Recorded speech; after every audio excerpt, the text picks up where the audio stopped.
Okay, so we'll be discussing power amplifier design. I want to know, are there people involved at the moment with power amplifiers? How? Well, yes. Okay, any amplifiers into RF microwave? Okay. I just want to know how much to emphasize things or not. Okay, so title, which you can read, of course. This presentation started when I wanted to design an amplifier, 2.2 to 2.8 gigahertz. There's a 25 watt Cree gun hem transistor, and the design has to provide high power and high efficiency. The purpose of the amplifier was a video link. It will go actually in a TV camera and transmit from the camera. Microwave office, in this case, was used to do load pull simulations with which fundamental and harmonic impedance were extracted for maximum proper performance. And then after the design was finished, simulations were done, the final simulations. In between, another software called Amplifier Design Wizard was used to synthesize, as I call them, real-world matching networks. The synthesis is such that can simultaneously provide proper impedances for fundamental frequency and the harmonic frequency impedances. The task starts with a schematic like this. There is our transistor. There are two tuners, which are in microwave office, which are used for the load pull simulations. There is a bit of network to stabilize, which is the starting point, I guess.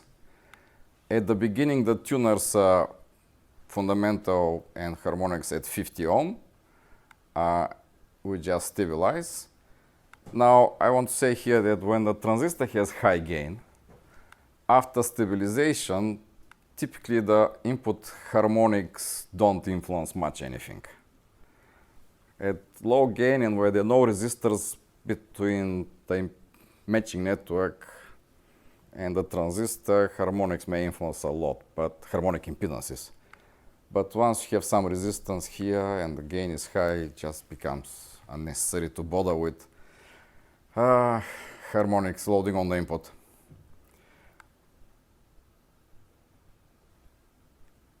It's a good starting point to play with the tuners for given frequency input-output just to get power and gain first, to know where you are. You can see I saw a presentation where when the output was fully 50 ohm, the input was load pull, source pull, to get maximum gain, which I think is useless when you have a transistor at frequencies where there is a deep feedback. So the moment you change the output impedance from 50 ohm to where it's supposed to be, let's say 5 ohm, the input will go away so far away. So the matching is interrelated, input-output. So you need preliminary matching for gain and for power to start with.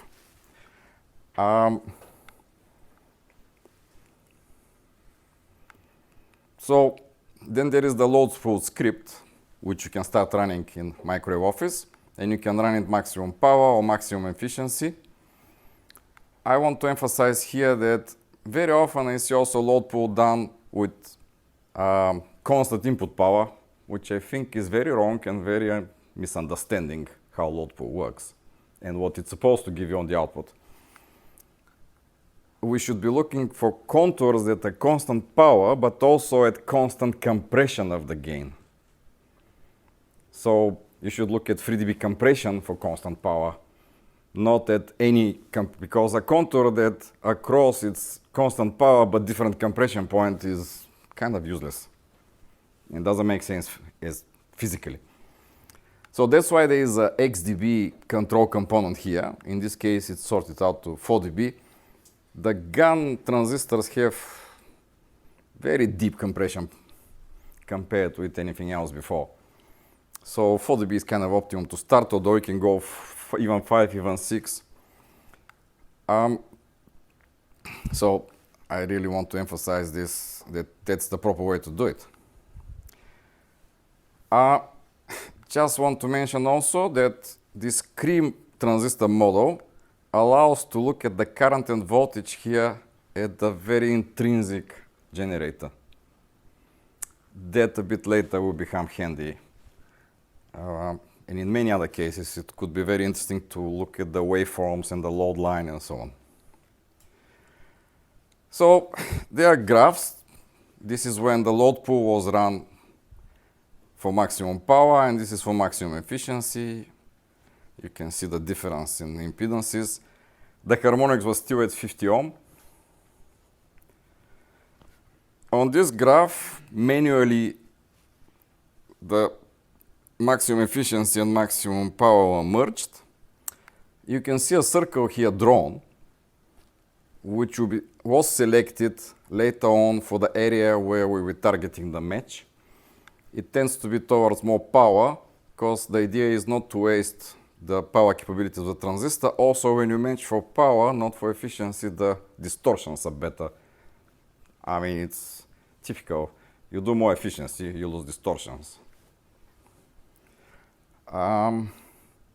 So the area that was selected is 0.5 dB of the maximum and 5% efficiency of the maximum.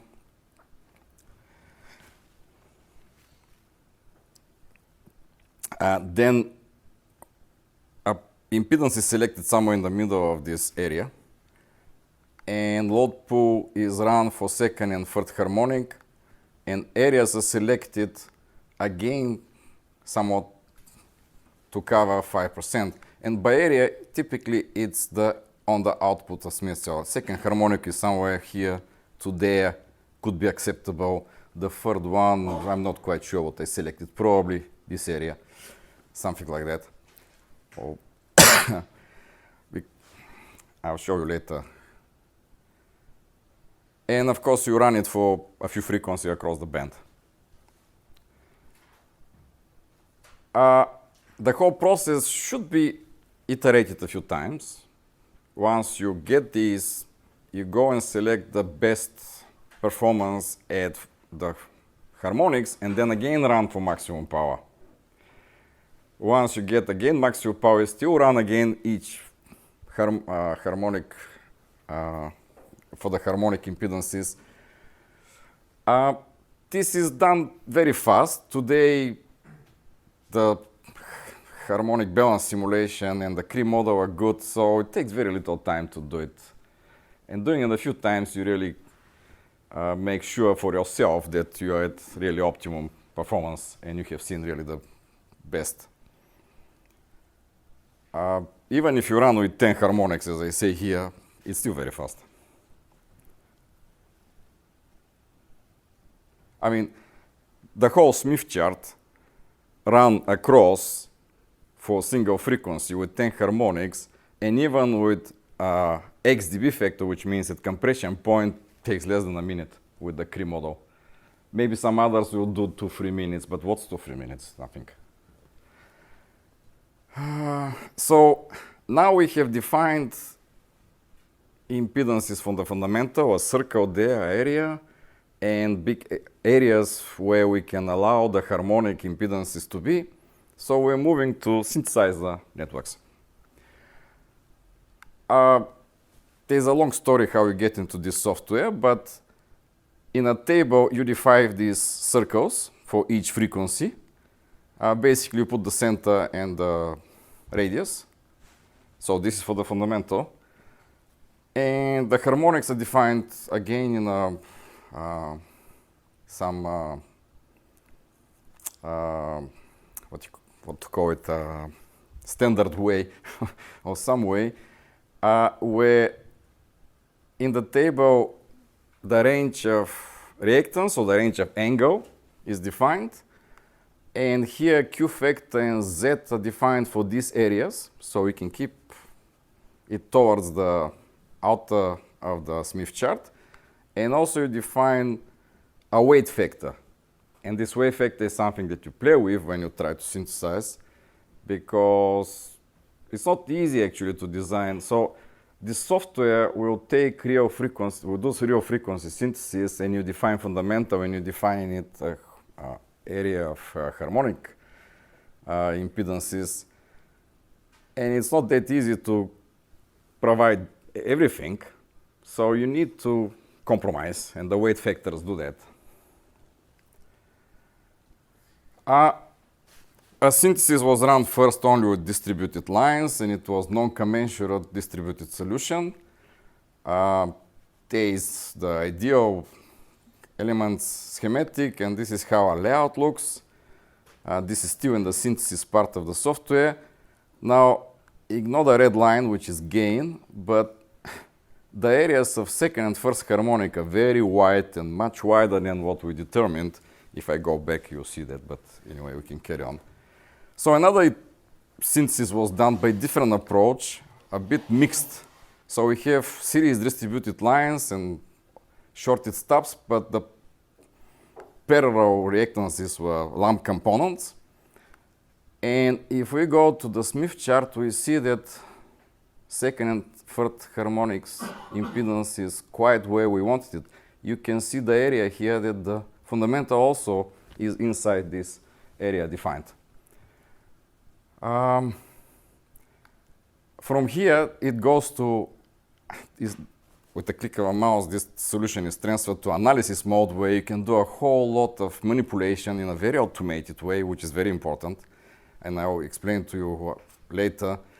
This line is curved, decoupling capacitor added, so we can bias on this short stub here.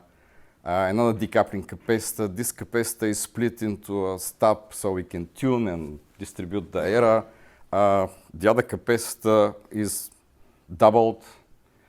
But these are operations which in this software are very automated. If you go in any other simulator, you'll be dragging to infinity component by component to do this structure. So here I'll do a lot of propaganda for this software to explain how it works. The first thing to emphasize is this Amplifier Design Wizard is the only commercial available synthesis tool which does real world network synthesis. The real world starts with this, that first of all it's real frequency synthesis technique. The real frequency synthesis technique does not require proper impedance like in filter theory. The impedance does not need to follow a constant resistance in a circle of reactances, which filter theory requires to operate properly, the synthesis from filter theory. So it can try to match anything you give it. It's also more or less the only thing that can do really broadband matching. Also, once you add the harmonic impedances, it really becomes very improper impedance, and since this real frequency approach is the only way to do it.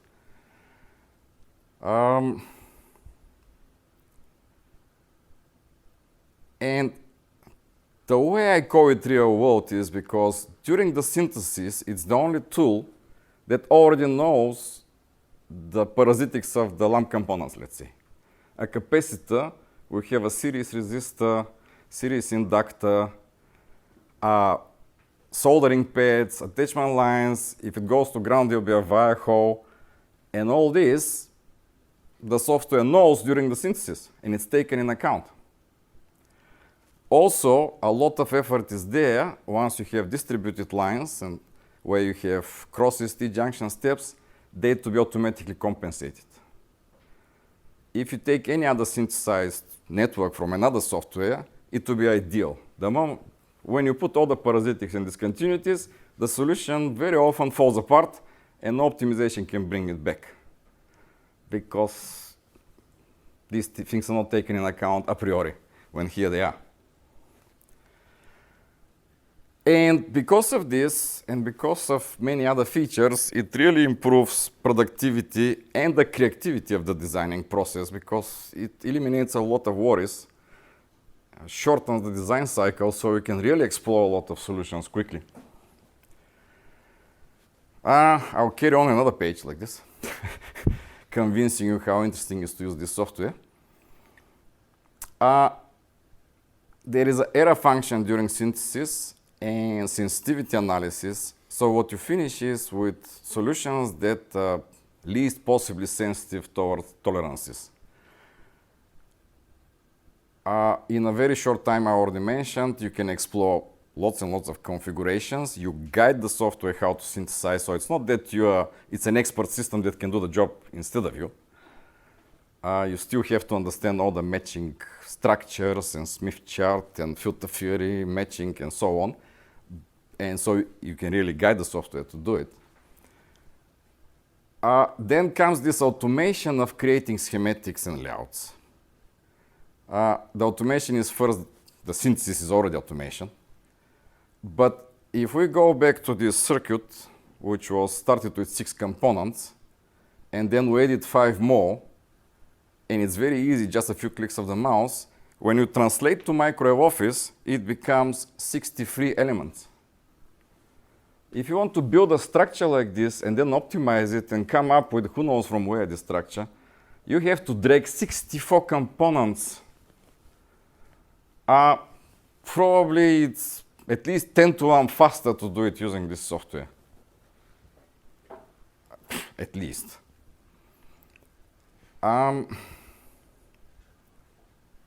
You can read the rest of the thing I'm saying there. So the brainstorming here happens on a different level and really improves productivity and creativity. I want to tell you something. Last year, we had to produce 0.5 to 2.5 gigahertz 60-watt amplifier for a specific company. In April, they ordered our old version, which was done probably 7 years ago, which was done the so-called traditional way, a very basic simulation in Microwave Office, and then the rest was done by chisel and hammer. And 70 amplifiers were produced for 3 months. Towards the end of the year, a new design came in, done this way. 350 amplifiers were produced in 6 weeks. The difference was that the 70, 2 extremely experienced tuning technicians did 3 per day. 300 of the 350 went with no tuning of the other design. So if you know what it means, 60 watt, 2.5 to 2.5 gigahertz, on a board with packaged transistors and lamp components, you understand the improvement by productivity in production by design, by clever design, using this approach of design. So this is the input network. I didn't show how it was synthesized, but it has 115 components. It also contains resistors, we can call it resistive selective networks, which are also synthesized. There is the output network. After translation, this is in Microwave Office. You can see how many components are there, because everything has to be defined, every small detail. And that's the layout of it here. This is a resistor, and this is a resistor, these are capacitors. So now we start simulating what we synthesized in Microwave Office back. Of course, every simulation tool in Microwave Office is available to us. It needed very little tuning, and now you'll see later. The synthesized needed a little bit of polishing in Microwave Office. The full layout was simulated by Axiom, which was not quite necessary because the X models are good enough for this size of microstrip lines. But Axiom is so fast and friendly, why not use it at the end? It's another 2 hours work, but you really, really confirm that the design is solid. So here we see comparison. This was in the so-called Amplifier Wizard, fundamental harmonics, and this is what happened in Microwave Office. Actually, the output impedance is the fundamental is even better, more compact, and the harmonic second and third approximately where they're supposed to be. This is a simulation of power, efficiency, gain, input match, which is not very good, but that's what it is. This stage was supposed to be used it is used in a balanced amplifier, so the input match doesn't need to be that good, but has to do more like gain leveling than anything else. Simulated also distortions. Yes, more efficiency could be achieved for less distortions and less power. Depends what you want to do. And here is this intrinsic waveform simulated of voltage and current across frequencies. That thing here is the load line, but it's done in an interesting way. The simulator is forced to do only the fundamental. Every other harmonic is eliminated. And it simulates the fundamental, and over here you can see the harmonics. So 3 frequencies are simulated. So from point of view what class that is, we can see that the harmonics are basically open circuits with a little bit of reactance. Also the load lines have a little bit of reactance across the band. Class B requires shorting. Class F, the second harmonic has to be shorted, the other one open, but it's not. So which one of the classes, I will leave it to the scientists to decide, but the results are not bad. So this design process is very fast, very effective, and it leads to good results. And these are the actual circuit. Ignore this curved line. I just had a specific mechanics where we quickly had to fit it in order to test this stage alone. Now the blue line here was the simulated one, and this was the worst return loss was the simulated one. The green was what came not tuned. With 2 capacitors, 20% change, we get the LO1, which is very flat, nice gain, and strangely enough, better match. If we go to the power, okay, power towards high frequency slightly moves down, kind of half a dB. Efficiency opens a gap here, but it's still above 55%. Strangely enough, distortions are at a sweet spot much better, God knows why. I'm not gonna comment why. Right. So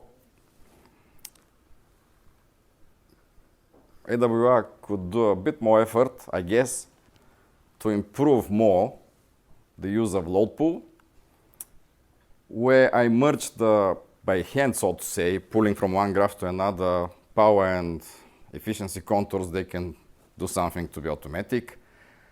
Because of this class J, continuous class J, continuous class F modes of operation, something more could be done to easily produce charts where you can see fundamental and second order reactance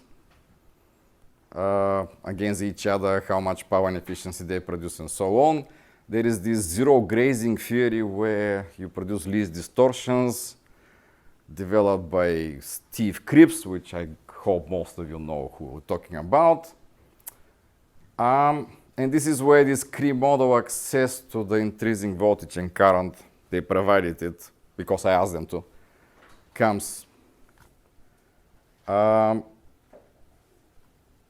When it comes to doing these things, actually this access could even do more.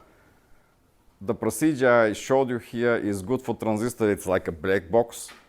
But if you have access to the intrinsic generator reference plane, you can impose the harmonics up front, basically, and do the load pool in more clever ways, and don't need to do maybe too many iterations, but that's another point, that's another story. Triquant now with their transistors are providing all this, and actually you can look even in the waveforms at the input capacitor, feedback capacitor. These are things which also give insight. And between Microwave Office and Amplifier Design Wizard, there could be more automation. The data could be exported automatically instead of putting it by hand and so on.